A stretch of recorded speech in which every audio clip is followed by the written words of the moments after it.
Ultimately, whatever the volcano Pele decides to do is what we will have to obey.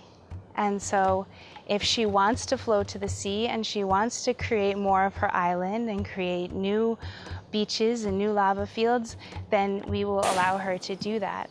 Is that a coconut? Mm-hmm. That comes down. So you know, she's the boss here.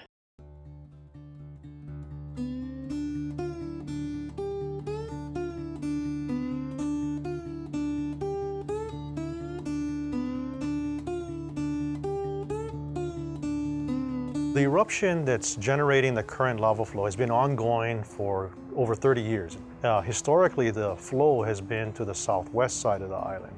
But on June 27th, a new fissure has redirected the flow direction or path in a more northeast direction.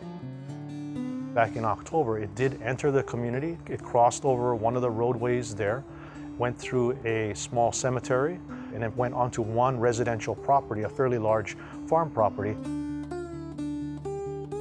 This is going to be a very slow, difficult, painful, frustrating event. What could be our worst maybe scenario is it crosses Highway 130, which is a primary state highway arterial that services that whole area. You're looking at between 7,000 to 15,000 vehicles daily that would be stuck. A lot of people actually left the island, and I imagine it was probably people who were renting, because it's different for the people who are homeowners out there. They're not usually in a place where they can just take off.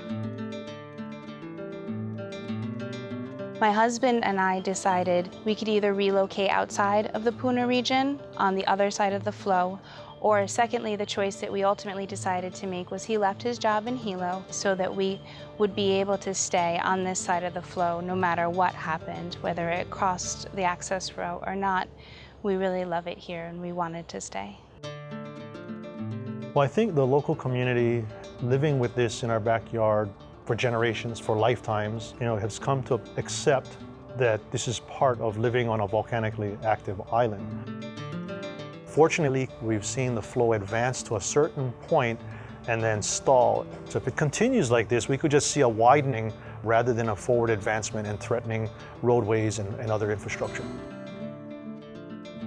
More tourists want to come over here and check out the lava story, so people are getting very angry. You know, they're like, this is our life, this is our misfortune. It's not something to come snap pictures of. That's really disrespectful.